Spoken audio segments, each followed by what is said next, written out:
नारायण श्रीमन नारायण नारायण नाम।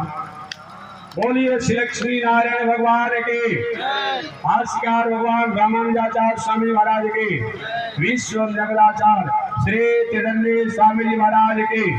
हरि ओम। शांति है, शांति है, शांति।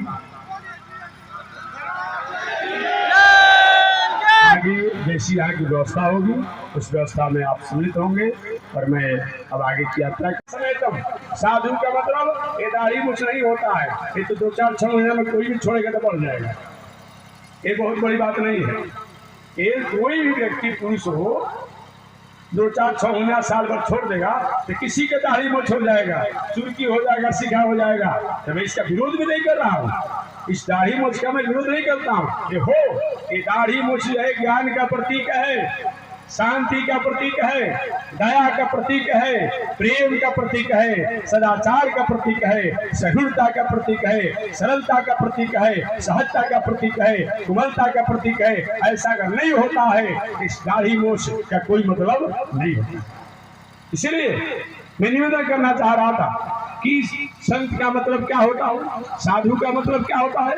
साधु विद्या समेतम, जिन्होंने अपने इंद्रियों को साध लिया है, संयम कर लिया है, वही साधु है, वही साधु है। या जिनको याद करने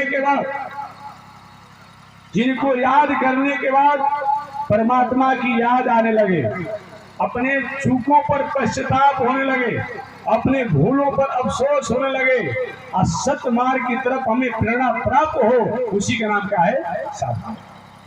साधु वृत्त्या समेतम दंभाजित गण विषयम, दंभी नहीं होना, इंद्रियों को जीतने वाला होना चाहिए, और दीर्घ बंधुम दयालु, और समाज में अधिक से अधिक अपना पे क्या हो, लोगों के साथ उसका सिंपैथी हो, स्नेह हो, ऐसे से संपन्न जो हो वो आचार्य कहलाता है। वही मैं निवेदन करना चाह रहा हूँ कि मानवीय जीवन में हमारे पास सब कुछ हो, लेकिन भगवान के प्रति, धर्म के प्रति, आचार्य के प्रति, संस्कार के प्रति हमारा समर्पण नहीं हो, श्रद्धा नहीं हो, विश्वास नहीं हो, तो हमारे जीवन में प्राप्त साधन और संसाधन ये सब जो है एक समेतम, एक गुरु का लक्षण होता है।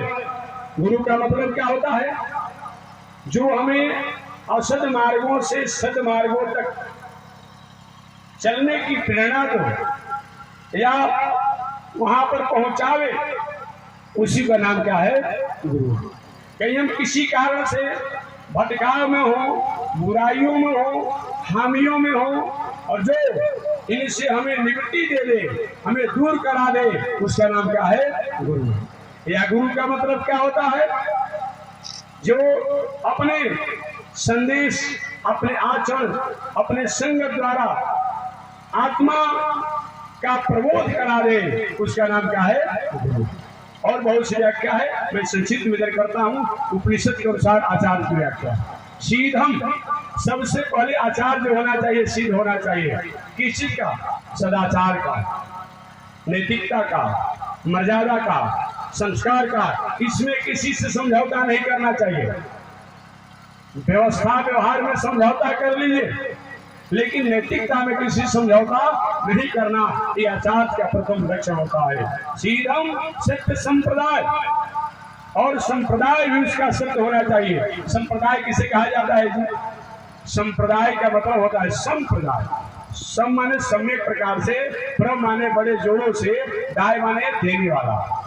जहां जाने के बाद, जिसकी छाया में जाने के बाद, जिसको पकड़ने के बाद, जिसका अनुकरण करने के बाद हम अपने स्वरूप को जानने में सक्षम होते हैं, उसी का नाम क्या है, संप्रदाय।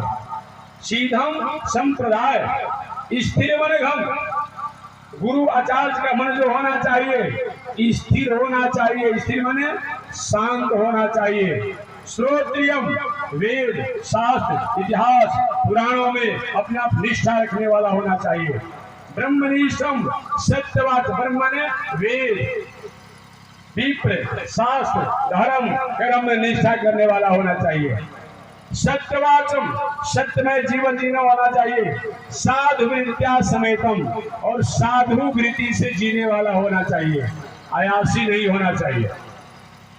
आचार्य का लक्षण है आयासी और विलासी नहीं होना चाहिए।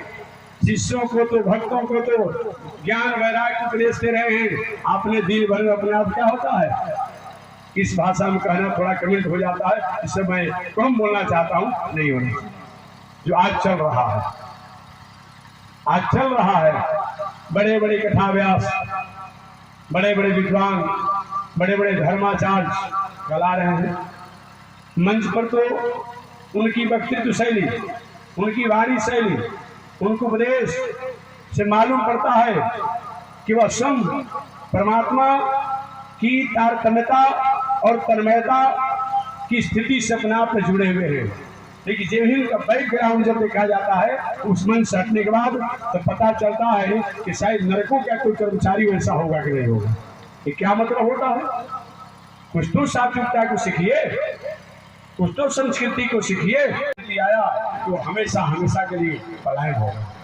देखिए, कभी आपके पास परमात्मा ने धन संपत्ति का विभव दिया है तो आप किसी को उसके द्वारा रौंदिए मत, अन्यथा एक न एक दिन उसकी आह हमारे आप पर पड़ेगी अपने आप में। इसको कोई रोक नहीं सकता है। ये मैं निवेदन करना चाहता हूं। तो मैं निवेदन किया कि आचार्य के द्वारा वह महाभारत कथा में सुना रहा था, तो संक्षिप्त में सुना दूं। वह दुर्योधन महाभारत संग्राम समाप्त हो गया और सबसे पहले उस स्वर्ग में पहुंचा हुआ था। यह घटना तब पता चला जब पांडव लोग पीछे से स्वर्ग में स्वर्गारोहण की यात्रा करते हुए तो देखे कि दुर्योधन परेश वहां पर है। आश्चर्य हो गया लोगों को कि वहां भी इसी का ऐसा क्यों हुआ। आप आगे एक बहुत बड़ी सती साध्वी के रूप में ब्रह्मचारिणी होकर के वह तपस्या साधना कर रही थी। एक कन्या, उसका नाम अभी हमको नहीं आ रहा है, वाल्मीकि रामायण में। और उसमें वो गया और जाकर के उस तपस्या कर सूर्य की पुत्री थी और जाकर के उसकी मर्यादा को भंग किया। याद रखिए, किसी भी असहाय अबला मर्यादा में रहने वाली नारियों की संस्कृति मर्यादा तो कहीं आप कलंकित करते हैं, उसके साथ कहीं चुनौती देते हैं तो भले वो कुछ न करे, मिल उसका आह जो है आप पर पड़ेगा। और आह क्या पड़ेगा कि आपके घर में लोग ऐसे कुछ संस्कार से विहीन, आचरण से विहीन हो जाएंगे जो जीवन भर अपने आप में उसको कोई भरपाई आप नहीं कर पाएंगे।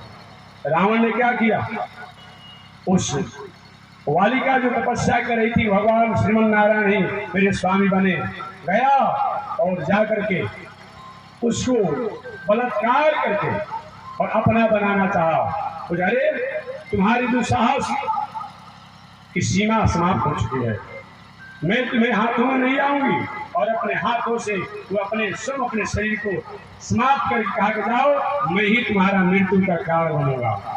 वही बाद में चल करके बताया जाता है कि सीता जी बनी। वाल्मीकि रामायण में जब नाम नहीं याद आ रहा है तो जो अपना देख लीजिएगा, आया जाएगा तो किसी बताने वाले। ये मैं निवेदन करना चाह रहा था।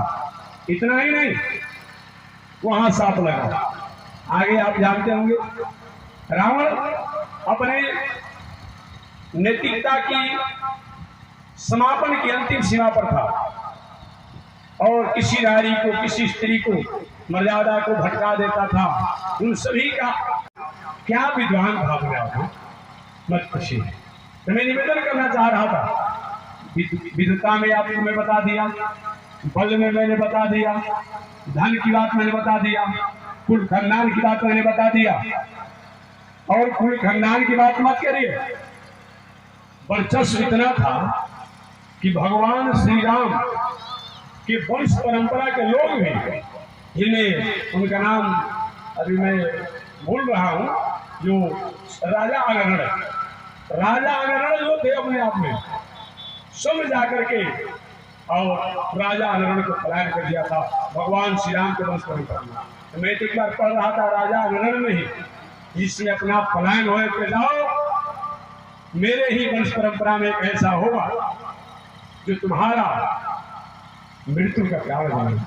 देखिए, एक पाप, एक अपराध, एक दोष के कारण हम हताहत नहीं होते हैं, लेकिन बहुत से लोगों के और हमारे पर कहीं अफसोस, उनकी आह पड़ती है, तो कहीं न कहीं हमारे जीवन की बहुत बड़ी ऊंचाई भी वो आकर के गर्त में गिर जाती है।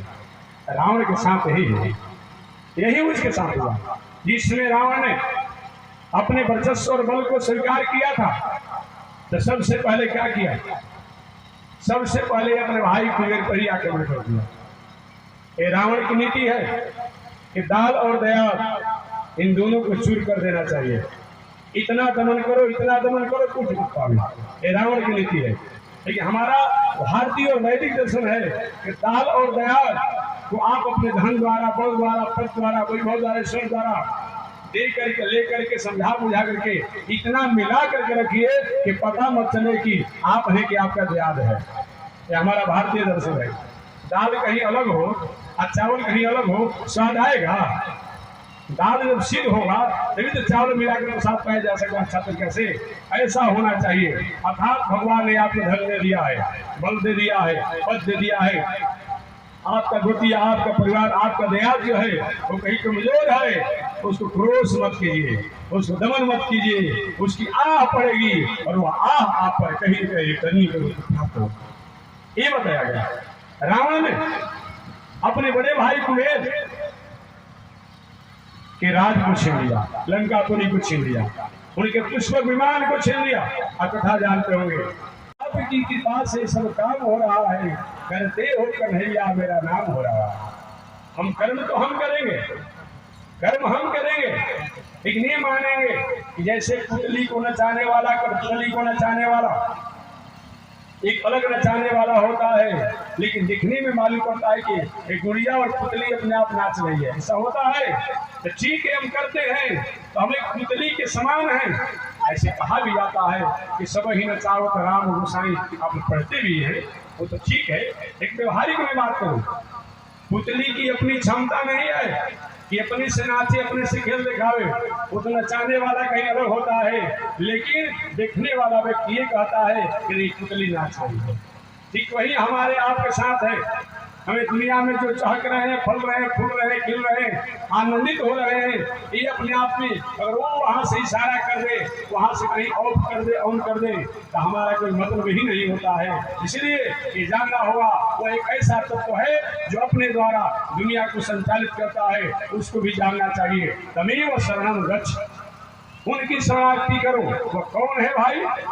जिनकी शरणागति करने की बात बताई गई है, तो जीव चक्षुरादतम तद्विप्रासो विपन्नयो झाग्रीवान सस्मिंदते, जिनको बड़े बड़े अमलात्मा, विमलात्मा, विशुद्धात्मा प्रवृत्ति के लोग बहुत।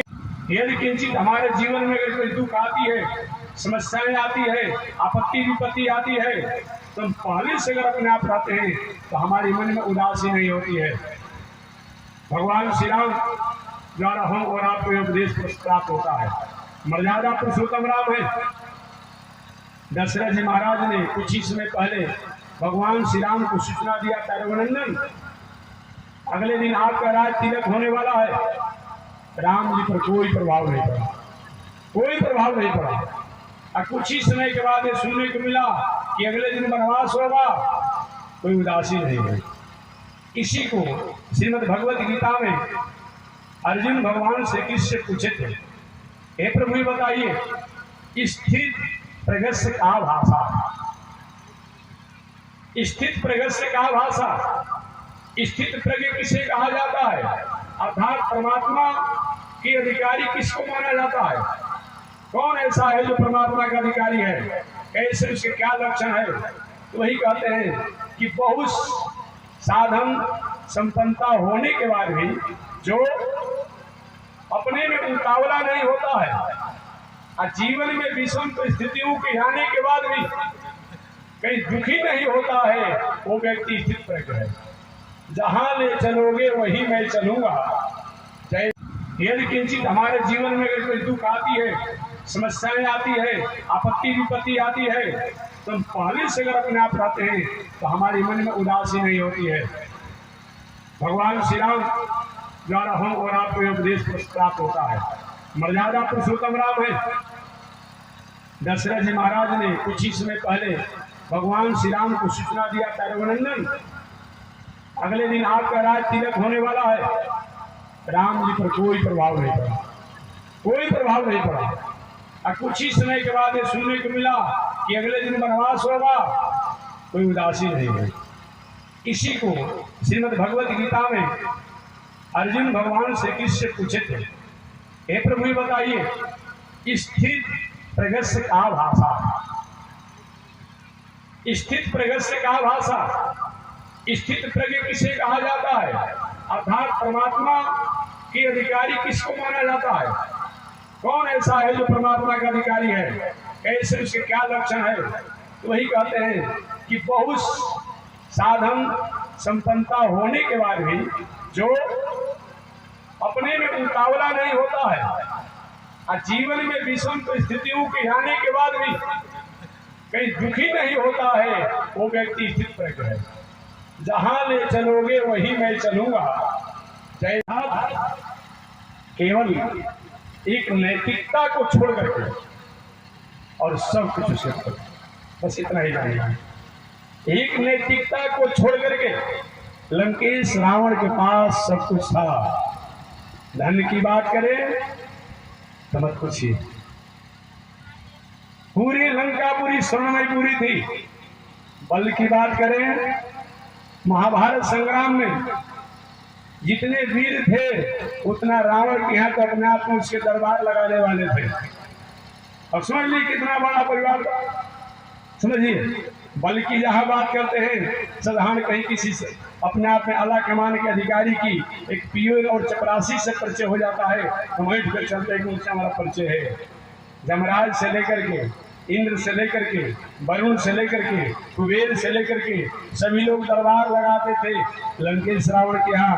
आपने सुना ही होगा, ऐसे भी पढ़ते आप लोग हैं कि चलत दशानन डोलत धर्म, ये हमारा वाक्य नहीं। और समझ लीजिएगा कि चलत दशानन डोलत धरणी, और जिस धरणी द्वारा, जिस पृथ्वी द्वारा हम आधार को प्राप्त करते हैं, अपने जीवन को कृत करते हैं, वो पृथ्वी भी जब दशानन चलता था तो कांपने लगती थी। कहीं मेरे जमीन की असंतुलता से कहीं नाराज मत होना। कितना था वर्चस्व, अब आप लगा लेंगे। धन की बात, पद की बात और कुल खानदान की बात करेंगे तो कोई था ही नहीं। ब्रह्मा जी के वंश परंपरा मंसन, ब्रह्मा जी के कुल खानदान का था। कितना बड़ा पढ़ने लिखने की बात करते। देखिए एक बात और मैं कहूँगा, हमको जाना है। दिन पहले मैं था और परसों दिन था औरंगाबाद जिला में, तो मैंने निवेदन किया था, एक बात याद आ गया आपको। देखिए हमारे भारतीय दर्शन में व्यक्ति का विरोध किया जाता है। भारतीय दर्शन में व्यक्ति का विरोध किया जाता है, लेकिन व्यक्तित्व का विरोध नहीं किया जाता है। आज दुर्भाग्य की बात है, लोग चाहे वह किसका व्यक्तित्व कैसा भी हो, अच्छा भी हो, लेकिन हम विरोध करते हैं तो व्यक्ति और व्यक्तित्व दोनों का विरोध करते हैं। यही कारण है कि हमारी मानवता और मानवीय सृष्टि हमारा समाप्त हो जाता है। ऐसा नहीं होना चाहिए। व्यक्ति के विरोध करिए, लेकिन उसका व्यक्तित्व जो है और अच्छा भी है, उसको भी आपको उजागर करना चाहिए। उदाहरण के रूप में हमारा भारतीय दर्शन, वैदिक दर्शन, ये क्या है? रावण का विरोध किया गया, लेकिन रावण का व्यक्तित्व का विरोध नहीं किया गया। आपके महात्मा, इसका मतलब क्या होता है? इसका मतलब ये होता है कि रावण का विरोध तो किया गया, लेकिन रावण में कुछ ऐसे व्यक्तित्व थे जो विरोध करने जो नहीं थे। आज भी हमारे भारतीय दर्शन में, वैदिक दर्शन में उसका आदर किया जाता है। इसमें आप शिव तांडव पढ़ते हैं, किसका है? किसका है? हर शंकर जी के मंदिर में, आप विश्वनाथ जी के मंदिर में जाएंगे, जब हमारे विद्वानों द्वारा अपने आप में जब शिव तांडव, जब रावण द्वारा कितना बड़ा विद्वान था, एक बात आप लगा सकते हैं, क्या लय और क्या छंद। जब अच्छे विद्वान जब अपने आप शिव जी के मंदिर में जिनको याद आता बोलते हैं, तो मालूम पड़ता है कि सही में अपने आप में सर्वस्व जहाँ पर हम अपनी सत्ता और शांति को प्राप्त करेंगे। किसका है? अगर व्यक्तित्व का विरोध किया गया होता, हमारे वैदिक परंपरा के लोग जैसा बाबू से